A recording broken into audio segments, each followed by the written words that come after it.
Estamos aqui diretamente da Escola Bíblica Dominical de Caxangá, na igreja, e estamos retomando os nossos trabalhos aqui na Escola Dominical. Por sua vez, estamos estudando, vamos analisar nesse trimestre a lição da Escola Bíblica Dominical pela nossa Igreja Convenção Abreu Lima, o livro de Atos dos Apóstolos, qual nós vamos então estudar durante esse período, durante esse trimestre, e convidamos você a nos acompanhar também. Venha à nossa igreja aqui na Avenida Caxangá, número 60, para participar conosco da Escola Bíblica Dominical. Tivemos logo cedo, de 7h30 até as 9h, consagração, porque todo primeiro domingo de cada mês já é de prática nossa fazer consagração. No caso, hoje já tivemos a consagração e foi uma bênção de Deus.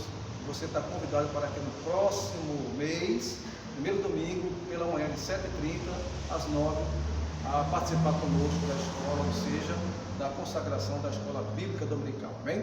Que Deus abençoe, em nome de Jesus. Meus queridos irmãos, louvado seja Deus. A palavra do Senhor, ela é uma referência que eu queria só avisar os irmãos que estão nos acompanhando, informar vocês que nós não estamos usando a lição da CPAD, aquela lição encadernada. Nós, devido à situação da pandemia, não foi possível confeccionar em tempo hábil. Então a Igreja Convenção Abreu Lima, ela disponibilizou uma lição para que nós pudéssemos tratar nesse trimestre, pela autoria do nosso pastor Altair Germano. É a lição de Atos dos Apóstolos.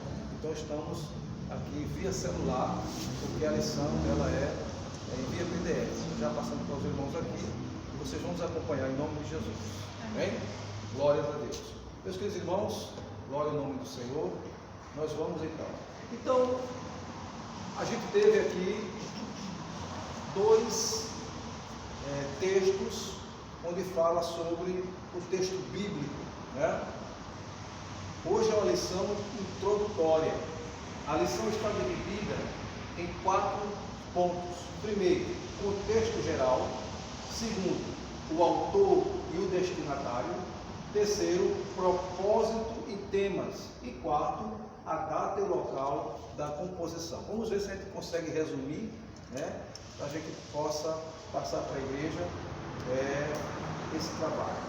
O livro de Atos dos Apóstolos, ele tem um detalhe que você não vai encontrar no último livro, no último capítulo, no último versículo.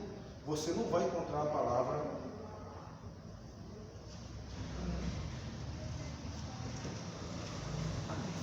você não vai encontrar. Quer dizer, amém? Assim sim. Então, você não vai encontrar a palavra amém, porque não é para encerrar, não é para parar o quê?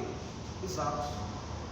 Só que o livro é Atos dos Apóstolos, mas ele é para dar continuidade Atos da Igreja, Atos do Espírito Santo. É conhecido também como o quinto Evangelho, o livro de Atos. Então, isso quer dizer que tudo que aconteceu, tudo que foi que a gente vai conhecer no decorrer desse trimestre, a questão do livro de Atos, onde a gente vai encontrar a conversão de Paulo, Saulo para Paulo. A gente vai encontrar sobre Pedro, sobre Tiago. Vamos ver a primeira, segunda e terceira viagem missionária que Paulo fez. Então a história da igreja primitiva está composta neste livro. O livro de Atos é um livro histórico. Então grave isso, tá? O livro de Atos é um livro histórico. É um livro histórico. Nós temos, na composição da Bíblia, nós temos livros poéticos, nós temos livros históricos, nós temos o Pentateuco, nós temos os profetas maiores e menores, Nós temos um livro da Revelação, que é Daniel, e temos os livros históricos, como Juízes, como Crônicas, Reis, Samuel, certo? Então são livros históricos. E no Novo Testamento, o único livro histórico que tem é o livro de Atos. É onde mostra a história da igreja primitiva, mostra o Pentecoste, mostra a ascensão de Jesus, logo no capítulo 1, depois vem o capítulo 2, vem o Pentecoste, aí vem os primeiros crentes, quando Pedro ali leva a palavra e ganha 3.000 almas, e vem o capítulo 4, e vem o capítulo 5. Então a história da igreja começa a desenrolar, a igreja primitiva, em Atos dos Apóstolos. Por isso que é composta, é chamada de livro histórico, onde tem a história da igreja primitiva. E por que Atos? Porque foi os Atos que o Espírito Santo proporcionou a esta igreja que cresceu, né? Que ela foi de forma abrangente, avançando sobre a Ásia, avançando sobre as jurisdições próximas a Israel, e foi crescendo porque a igreja foi se propagando pela palavra do Senhor, os crentes do primeiro século. Então os atos da igreja, os atos do Espírito Santo, esse livro Atos dos Apóstolos, ela não tem fim, porque a igreja de hoje tem que dar continuidade aos atos dos apóstolos, aos atos do Espírito Santo. Deu para entender?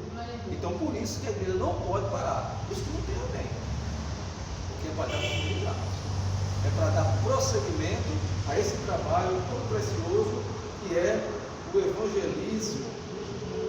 Se tiver só amém é para encerrar, mas como não é para encerrar, então é para dar continuidade.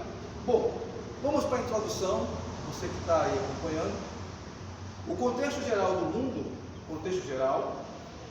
antigo, durante o período dos fatos narrados por Lucas no livro de Atos, nos revela a providência de Deus para o favorecimento da pregação do Evangelho.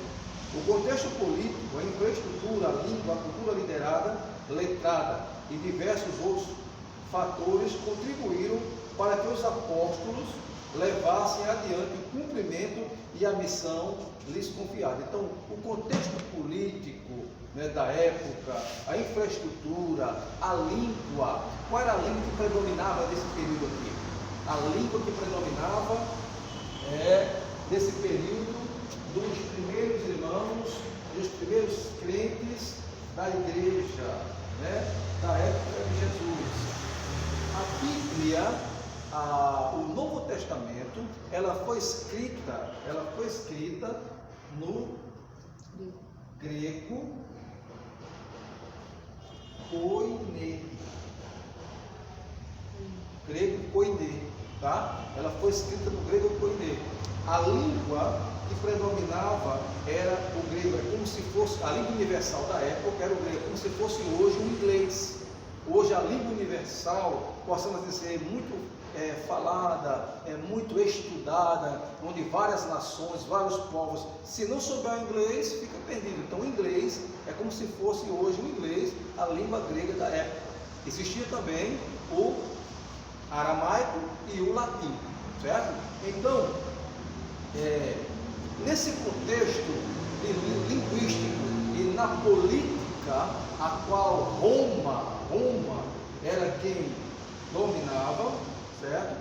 Roma era quem predominava, apesar das perseguições, onde houve aí a perseguição contra a igreja, a chamada diáspora. O povo se evadiu, um foi para um canto, outro foi para outro foi para outro lugar, e aí se espalharam. A diáspora é espalhar os judeus. Eles se espalharam para pregar a palavra do Senhor, até porque Deus usou o próprio caos, tá? Usou aqui a perseguição para que o povo se espalhasse. Porque qual foi a ordem de Jesus? Senhora? Ide. Mas a ide para onde? O que ele diz? Ficar em Jerusalém até que nós sejamos revestidos de poder, não é isso? Mas eles pregai, lá em Mateus, a todas as nações, a todos os povos, a começar por Jerusalém, Samaria, a todos os povos, até os confins da terra. Então a ordem de Jesus não era ficar só em Jerusalém, mas era o que? Sair. Então o que foi que Deus fez? Permitiu a perseguição para o povo sair. Não quer sair na boa? Vai sair de outro jeito. Então, ele pegou, usou, e aí o povo começou a se espalhar e a evangelizar. E Filipe foi para Azoto, e foi para outros lugares, e aí começou a espalhar, e o evangelho cresceu e se expandiu.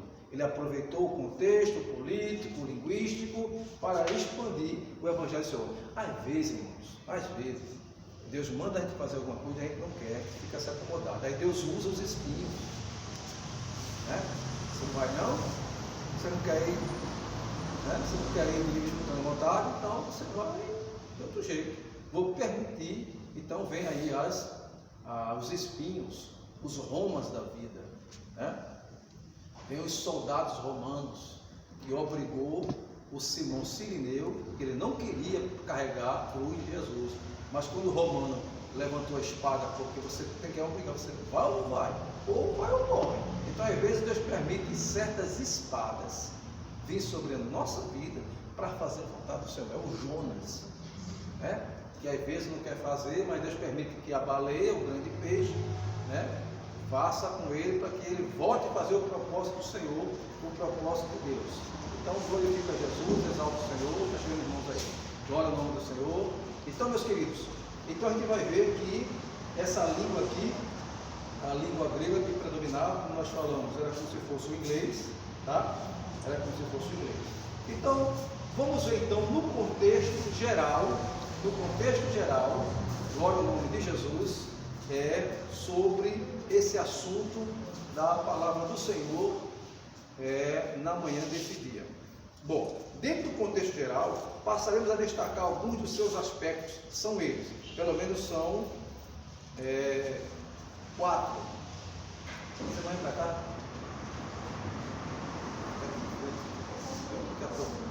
Solta. Glória a Deus. Vamos lá.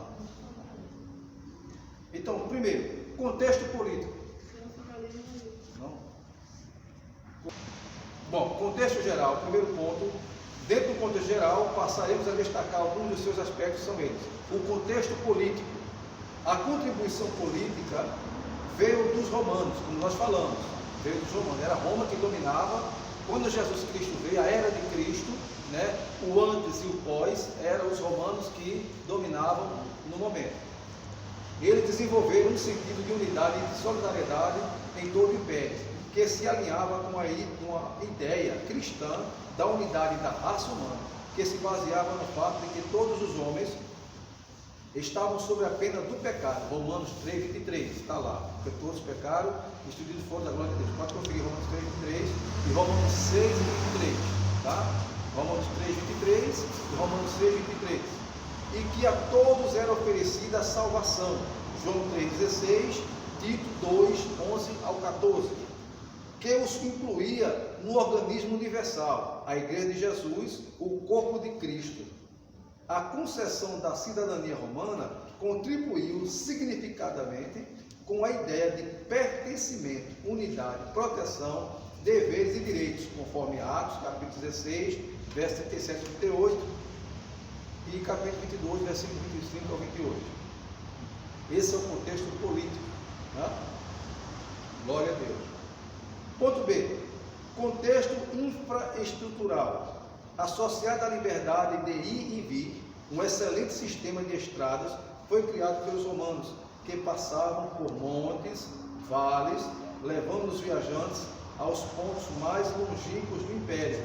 As estradas romanas eram cidades estrategicamente localizadas às margens dessas foram bem utilizadas por Paulo em sua tarefa missionária. Então, uma das obras que Roma fez, né, a infraestrutura que facilitou o crescimento de Roma, é que ele construiu muitas, nesse contexto aqui geral, Roma construiu muitas estradas.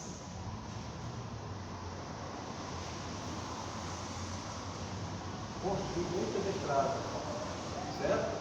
Muitas estradas foram construídas pelo Império Romano, facilitando, viabilizando aí o comércio, certo? A ida, a volta. Então era protegida pela guarda. Ponto C. Contexto intelectual.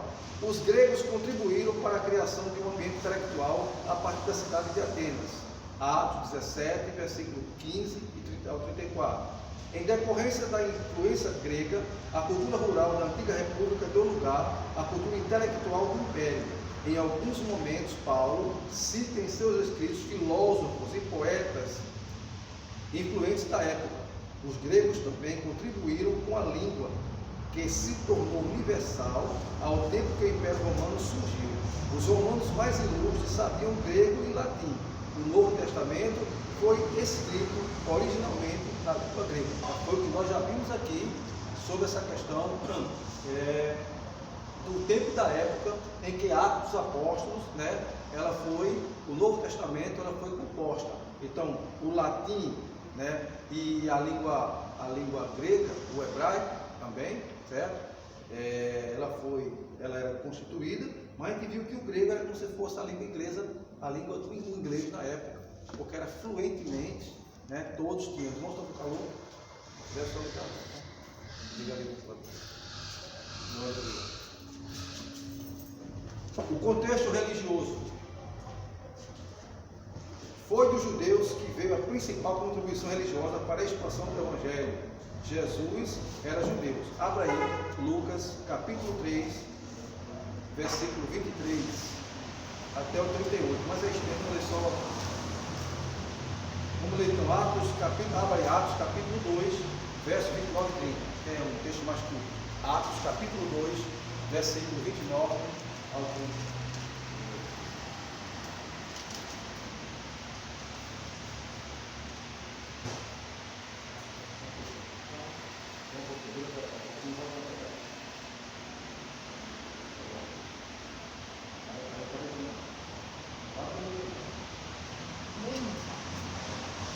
Glória a Deus. Achou? Vamos lá. Varões irmãos, seja-me lícito dizer-vos brevemente acerca do patriarca Davi, que ele morreu e foi sepultado, e entre nós está até hoje a sua sepultura. Sendo, pois, ele profeta e sabendo que Deus lhe havia prometido, com juramento, que do fruto do seu nome, segundo a carne, levantaria o Cristo para o assentar sobre o seu trono. Muito bem. Então aí tem a promessa que Jesus, da descendência de Davi, certo? Que é da raiz de Jessé, da descendência de Davi, da linhagem de Davi, Jesus procede da linhagem de Davi. Então justamente Jesus era o quê? Era o judeu. O sistema religioso da época, então ajudou a propagar, porque conforme a profecia, Jesus era judeu e viria a sentar-se no trono de Davi, certo? Porque é da linhagem de Davi. Por isso que a Bíblia diz que no trono de Davi nunca faltará varão, certo? E ele há de se sentar, principalmente no milênio, onde ele vai estabelecer o seu trono, o seu reinado durante 1000 anos, e Israel, ou seja, Jerusalém, será a capital mundial, onde todos terão que subir para adorar o grande rei chamado Jesus Cristo. Bom, vamos então, a gente viu aqui o autor e destinatário, propósito. Vamos agora para, aliás, temos o contexto geral, né? Vamos agora para o tópico 2, o autor e destinatário. Tópico 2. Apesar do autor de Atos não ser expressamente indicado, a opinião tradicional é que foi Lucas que escreveu o Evangelho e elevou o seu nome, o médico companheiro de Paulo em suas viagens. Está lá em Colossenses capítulo 4, verso 14, 2 Timóteo 4:11 e Filemão 24. Então, o autor do livro de Atos dos Apóstolos, é o mesmo autor do Evangelho de Lucas, ou seja, o próprio médico Lucas. Lucas, ele é o único dos 4 evangelhos que não é judeu, certo? Lucas, ele era gentil, não era judeu, ele era gentil, era grego. Então, ele escreveu o Evangelho de Lucas, o médico, mas também escreveu o livro de Atos. Todos dois interessados, como a gente viu na leitura em classe, a Teófilo, certo? Endereçado a Teófilo. Louvado seja No nome de Jesus.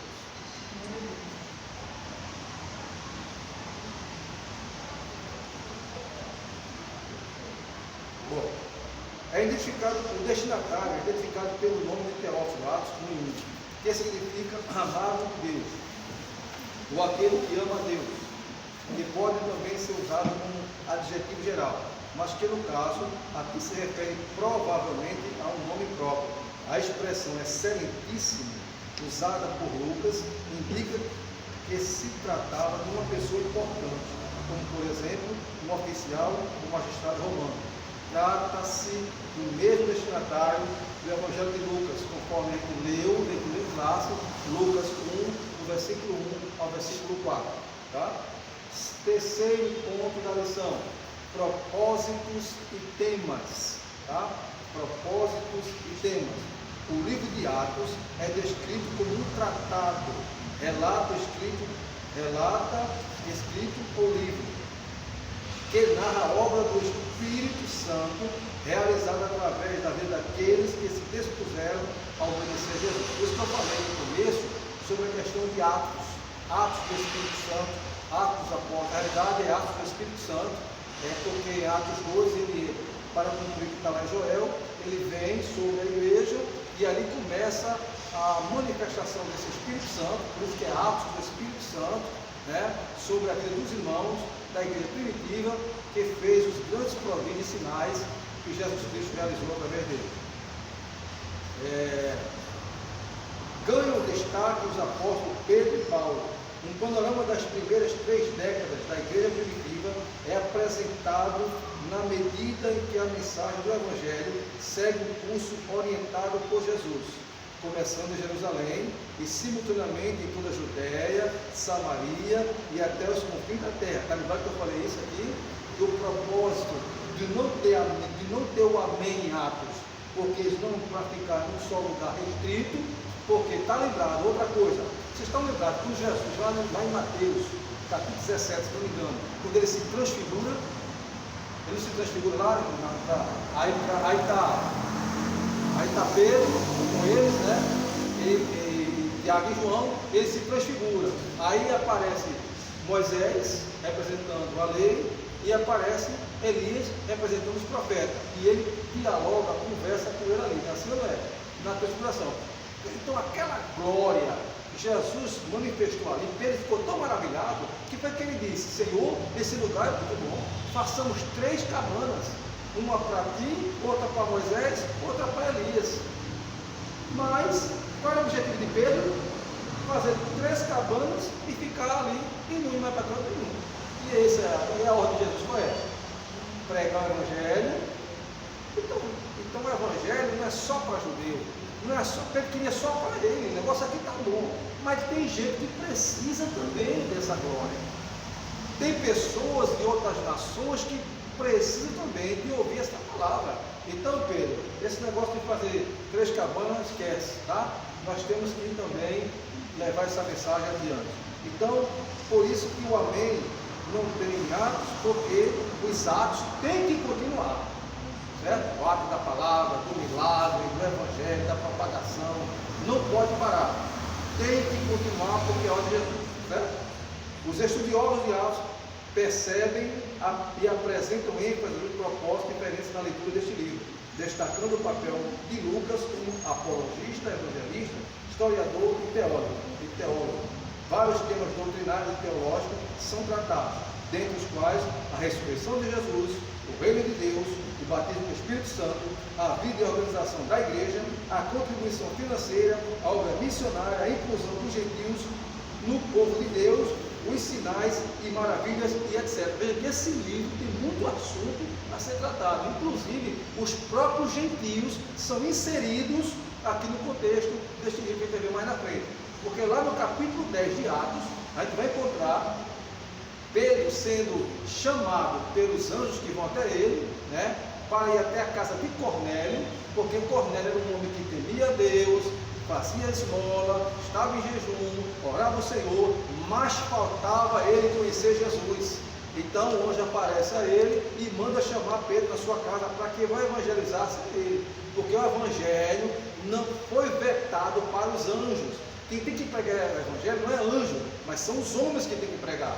Então por isso que Deus mandou 2 anjos à casa de João, à casa de Cornélio, para que esse viesse chamar a Pedro, para que Pedro viesse anunciar Jesus para ele. Aí Pedro vai. Mas primeiro Deus mostra um grande lençol com vários tipos de animais, puros e impuros. E ele não entende a visão. Falava de quê? De judeus e de gentios. Isso quer dizer que Deus não faz acepção de pessoas. Deus estava dizendo que ele ama o judeu e também ama aquele que não é judeu. Ele morreu na cruz do Calvário para o judeu, mas também para aquele que não é judeu. Então o gentio tem parte. Nós gentios, éramos gentios, somos gentios, mas graças a Deus que Deus nos colocou, nos incluiu no plano de salvação. E está em Atos também esse tema, é um tema muito rico também, está no livro de Atos, que a gente vai estudar mais na frente sobre essa questão, ok? E o ponto 4, irmãos, é a data e local da composição. Hoje é uma aula introdutória, a data e local da composição. A data mais provável da composição desse livro, ou seja, o livro de Atos, foi escrito em meados de 62 a 63 da era cristã, depois de Cristo, certo? Quando eu falo era cristã, a gente tem, na história, nós temos um marco. O marco da história é a cruz, é o Calvário, certo? Jesus é o marco da história. Então, AC e DC. Tudo na história, o Calvário é o ponto crucial, é o ponto marcante. Então, antes, AC é antes, tudo que veio antes de Cristo, da morte dele no Calvário, e tudo que veio depois, DC. Quem estuda também secularmente conhece essa linguagem aqui. Antes de Cristo, que estuda história, biologia, sociologia, vai conhecer esse termo, DC ou AC, antes de Cristo ou depois de Cristo. São histórias que era antes e foi depois. Então o livro de Atos foi escrito na era cristã, nos anos de 62 a 63, foi escrito o livro de Atos dos Apóstolos, certo? Para que nós possamos nos situar, então, foi escrito na era cristã. Então, o local da sua composição é incerto, não tem um lugar definido. E apesar das possibilidades sugeridas pelos eruditos de ter sido em Antioquia, Roma ou Éfeso. Então pode ser esses 3 lugares aí, Antioquia, Roma ou Éfeso, a escrita de Lucas para Teófilo, o livro de Atos. Certo? Não se tem uma resposta inequívoca e definida e definitiva para esta questão. Então, hoje nós tivemos uma aula introdutória, conhecendo o contexto geral, conhecendo o autor e destinatário. Sabemos que foi. O autor foi quem? Quem escreveu o livro de Atos? Lucas. Quem é o destinatário? Teófilo. Muito bem. Em que ano? 62 a 63. Qual foi o lugar? Não se sabe certo. Pode ter sido Antioquia, Roma ou Éfeso, certo? Pode ter sido nesses 3 lugares. Então o livro foi escrito e a gente vai entrar dentro deste livro, vamos conhecê-lo na sua totalidade, de acordo com os domingos que se aproximam, em nome de Jesus, tá bom? Então que Deus possa abençoar a todos vocês. Obrigado pela sua presença, pela sua participação. Fique conosco e no próximo domingo estaremos aqui mais uma vez com a segunda aula, e você está convidado a acompanhar o nosso canal, o Canal Esperança. Que Deus te abençoe, dê o seu joinha, seu like, seu gostei, e fique na paz do Senhor. Que Deus te abençoe.